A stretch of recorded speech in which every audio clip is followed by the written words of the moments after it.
Hello, and welcome to Historical Humans Reads, where we take primary sources and bring them to your screen. I'm Colum Coleman, and today we are reading from The Gilded Age, A Tale of Today.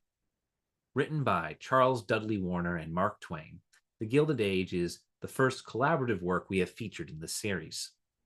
First published in 1873, its satirization of greed and political corruption in the post-Civil War era proved so poignant that the book would eventually lend its name to the very era of industrialization that it criticized. Today we will be reading the preface and beginning of Chapter 1 of The Gilded Age. With that, let's begin. This book was not written for private circulation among friends. It was not written to chair and instruct a diseased relative of the author's. It was not thrown off during intervals of wearing labor to amuse an idle hour. It was not written for any of these reasons, and therefore it is submitted without the usual apologies. It will be seen that it deals with an entirely ideal state of society, and the chief embarrassment of the writers in this realm of imagination has been the want of illustrative examples. In a state where there is no fever of speculation, no inflamed desire for sudden wealth, where the poor are all simple-minded and contented, and the rich are all honest and generous, where society is in a condition of primitive purity and politics is the occupation of only the capable and the patriotic. These are necessarily no materials for such a history as we have constructed out of an ideal commonwealth. No apology is needed for following the learned custom of placing extractive scraps of literature at the heads of our chapters.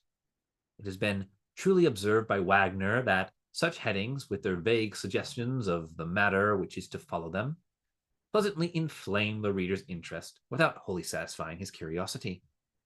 And we will hope that it may be found to be so in the present case. Our quotations are set in a vast number of tongues. This is done for the reason that very few foreign nations among whom the book will circulate can read in any language but their own. Whereas we do not write for a particular class or sect or nation, but to take in the whole world. We do not object to criticism, and we do not expect that the critic will read the book before writing a notice of it. We do not even expect the reviewer of the book will say that he has not read it. No, we have no anticipations of anything unusual in this age of criticism. But if the Jupiter, who passes his opinion on the novel, ever happens to peruse it in some wary moment of his subsequent life, we hope that he will not be the victim of a remorse bitter, but too late. Chapter 1. June 18th. Squire Hawkins sat upon the pyramid of large blocks called the Stile in front of his house, contemplating the morning. The locality was Obedstown, East Tennessee. You would not know that Obedstown stood on the top of a mountain, for there was nothing about the landscape to indicate it, but it did. A mountain that stretched abroad over whole counties and rose very gradually. The district was called the Knobs of East Tennessee, and it had a reputation like Nazareth as far as turning out any good thing was concerned. The squire's house was a double log cabin in a state of decay. 2 or 3 gaunt hounds lay asleep about the threshold and lifted their heads sadly whenever Mrs. Hawkins or the children stepped in and out over their bodies. Rubbish was scattered about the grassless yard. A bench stood near the door with a tin wash basin on it and a pail of water and a gourd. A cat had begun to drink from the pail, but the exertion was overtaxing her energies, and she had stopped to rest. There was an ash hopper by the fence, and an iron pot for soft soap boiling near to it. This dwelling constituted 1/15 of Obedstown.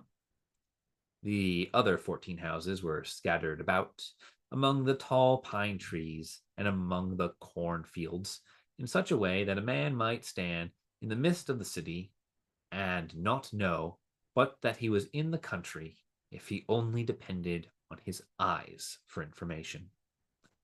Squire Hawkins got his title from being postmaster of Obedstown. Not that the title properly belonged to the office, but because in those regions, the chief citizens always must have titles of some sort. And so the usual courtesy had been extended to Hawkins. The mail was monthly and sometimes amounted to as much as 3 or 4 letters at a single delivery. Even a rush like this did not fill up the postmaster's whole month, though, and therefore he kept store in the intervals. The squire was contemplating the morning. It was balmy and tranquil. The vagrant breezes were laden with the odor of flowers. The murmur of bees was in the air, and there was everywhere that suggestion of repose that summer woodlands bring to the senses, and the vague, pleasurable melancholy that such a time and such surroundings inspire. Presently, the United States mail arrived on horseback. There was but one letter, and it was for the postmaster. The long-legged youth who carried the mail tarried an hour to talk, for there was no hurry, and in a little while the male population of the village had assembled to help. As a general thing, they were dressed in homespun jeans, blue or yellow. Here there were no other varieties of it. All wore one suspender and sometimes 2 yarn ones knitted at home. Some wore vests, but few wore coats. Such coats and vests as did appear, however, were rather picturesque than otherwise, for they were made of tolerably fanciful patterns of calico, a fashion which prevails there to this day among those of the community who have tastes above the common level and are able to afford style.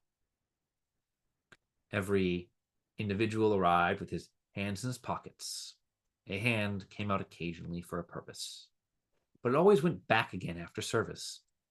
And if it was the head that was served, just the cant that the dilapidated straw hat got by being uplifted and rooted under was retained until the next call altered the inclination. Many hats were present, but none were erect, and no two were canted just alike. We are speaking impartially of men, youths, and boys, and we are also speaking of these 3 estates when we say that every individual was either chewing natural leaf tobacco bared on his own premises or smoking the same in a corncob pipe. Few of the men wore whiskers. None wore mustaches. Some had a thick jungle of hair under the chin and hiding the throat, the only pattern recognized there as being the correct thing in whiskers. But no part of any individual's face had seen a razor for a week. These neighbors stood a few moments looking at the mail carrier reflectively while he talked. But fatigue soon began to show itself, and one after another they climbed up and occupied the top rail of the fence, hump-shouldered and grave, like a company of buzzards, assembled for supper and listening for the death rattle. This has been an excerpt from the Gilded Age on Historical Humans Reads. If you enjoyed this video and like to hear more excerpts from original texts, please subscribe to be notified of the next one. If there is a work you would like to hear, be sure to like the video and leave a comment listing it below. Thank you for listening.